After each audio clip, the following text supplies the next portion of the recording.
prezado cursista. Hoje a nossa temática é o que faz com que um texto seja engraçado.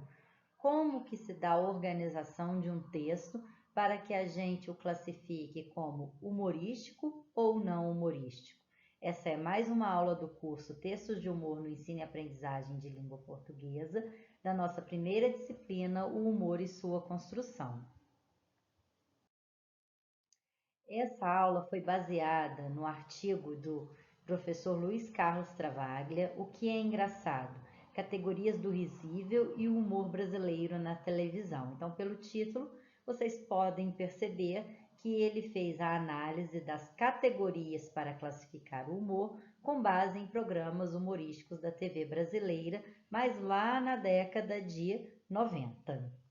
E neste artigo, ele estabelece 6 categorias para classificar o humor, e nós vamos falar sobre elas. A primeira é o humor quanto à forma de composição. Então, nós temos aqui 3 composições para classificar o texto de humor. E vocês devem estar olhando para elas e se lembrando também dos tipos textuais. Sim, se assemelha.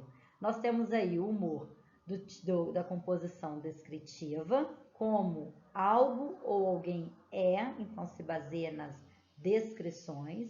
O narrativo, na narração, o que acontece. E o dissertativo vai expor ideias que vão ser humorísticas. Para essa primeira reflexão, eu trouxe aqui um exemplo de cada uma dessas formas de composição. O primeiro é este quadro que está no canto esquerdo da tela para vocês. Regras da lavanderia. Separar hoje, lavar amanhã, dobrar quando der, passar, ha. Então, você tem aí uma quebra de expectativa, você está descrevendo ações de uma lavanderia e espera-se que, na última, você tenha uma previsão. Mas acontece uma quebra de expectativa e essa quebra de expectativa nessa descrição de ações é que faz com que um texto seja humorístico. No segundo, a gente tem uma piada, não se meta. A mulher está na cozinha fritando um ovo quando o marido chega e começa a gritar: cuidado, cuidado, joga mais óleo, vai grudar no fundo, cuidado, vira, anda, o sal, não esquece o sal. A mulher, irritada com os berros, pergunta: por que você está fazendo isso? Você acha que eu não sei fritar um ovo? E o marido responde: isso é só para você ter uma ideia do que eu sinto quando dirige e você está ao meu lado. Autor desconhecido. Então, aqui a gente tem uma piada de cunho narrativo, né, que vai narrar uma situação na cozinha, numa relação esposa e marido, e com essa questão da ideia de que a esposa, quando está ao lado do marido no carro, está sempre dando as orientações e ele não gosta e ele repete essa ação quando ela está cozinhando. Também aí tem várias outras questões de estereótipo para a gente trabalhar, mas isso vai ser feito em outro momento. E a terceira é uma charge que vai ter aí: padre, comer churrasco na Semana Santa é pecado? E o padre responde: já foi, agora é milagre. Como é uma charge, vai se pautar em questões noticiosas, e aí nós temos as questões sempre presentes com o aumento do preço da carne e com as questões religiosas. Então, o que tem prioritariamente aqui é a ideologia religiosa da Semana Santa, que não se come carne, e essa quebra de expectativa que traz o humor. A segunda categoria classificada por Travaglia é os objetivos do humor. Nós temos aí 4 objetivos para um texto humorístico de acordo com Travaglia. Riso pelo riso, que é o que os nossos adolescentes mais gostam de fazer, que é quando eles mais percebem que um texto é de humor. Podem verificar que quando você está dando uma aula, que você traz aí uma tira da Mafalda, uma charge política, eles olham e falam: ah, mas aqui não tem graça, porque eles estão acostumados com o riso pelo riso, de alguém caindo, destes memes que nós temos de cachorros correndo atrás de motoqueiros e os motoqueiros caindo. Lembram-se lá da aula sobre Bergson? da superioridade, que a gente se coloca numa posição superior ao outro para rir do defeito dele, pois bem, aqui está o riso pelo riso. A liberação, nós também falamos numa aula anterior, que está ligada aos xistes, para alívio das tensões lá com Freud na psicanálise. Nós temos a crítica social e a denúncia, que são os dois objetivos que nós vamos mais vê-los durante este curso. A crítica social vai se referir ao absurdo e ao ridículo da sociedade para fins de modificação. Então, nós temos aí as charges que vão veicular várias críticas sociais, e nós temos a denúncia também.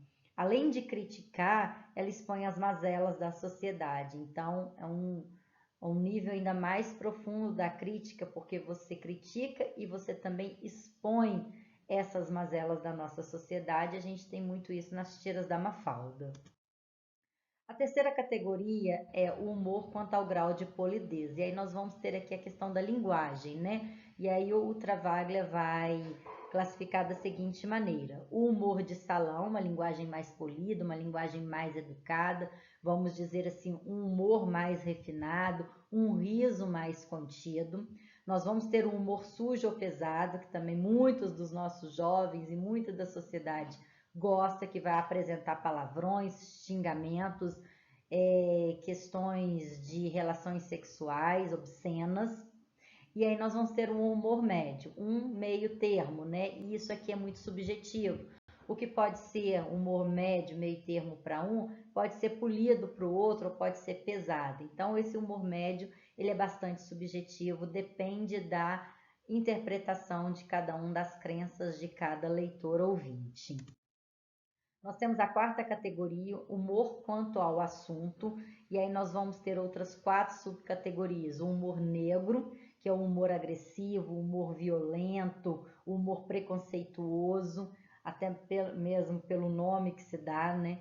O humor sexual, pornográfico, vai se pautar nas relações sexuais dos indivíduos. O humor social, que vai falar, que vai expor costumes das classes sociais. E o humor étnico, que vai desvalorizar um grupo, que vai veicular estereótipos. Então, neste humor étnico, nós temos piadas de mulheres, nós temos piadas de português, nós temos piadas de mineiro, de nordestino, e por aí vai, são alguns dos exemplos. Nós temos a quinta classificação, que é o humor quanto ao código, e aqui também em questão de linguagem, o humor verbal, que é o humor falado, o humor que contém texto, e o humor não verbal, que é o humor imagético, feito somente por imagens. Cartoons, caricaturas, são alguns dos exemplos. E a sexta categoria, o que provoca o riso, e aqui nós vamos também ter outros momentos para falarmos com um pouquinho mais de detalhes sobre essa sexta categoria, que ela especificamente vai tratar muito das questões de linguagem, dos arranjos na língua.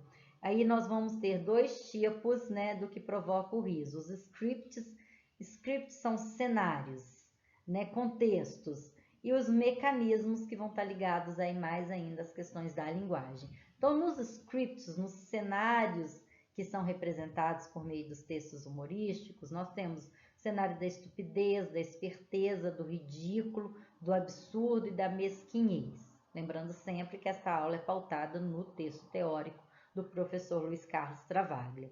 E no que diz respeito aos mecanismos que provocam o riso, nós temos a ironia, a ambiguidade, o estereótipo, a contradição, o trocadilho, a quebra-língua e o exagero. O que eu tenho que ressaltar aqui para vocês é que, isoladamente, estes scripts ou mecanismos, eles não são humorísticos. Eles se tornam humorísticos devido ao contexto em que eles são colocados e a todo um arranjo do texto com esses 2 sentidos: o sentido confiável, o sentido não confiável e a quebra de expectativa. Nós falamos disso lá com o Raskin, que vai estudar o humor a partir da linguística. Então, nós terminamos aqui a nossa aula sobre o que é engraçado, o que vai diferenciar um texto dito humorístico de um não humorístico, de um sério para um não sério. Qualquer dúvida, entre em contato. Um abraço.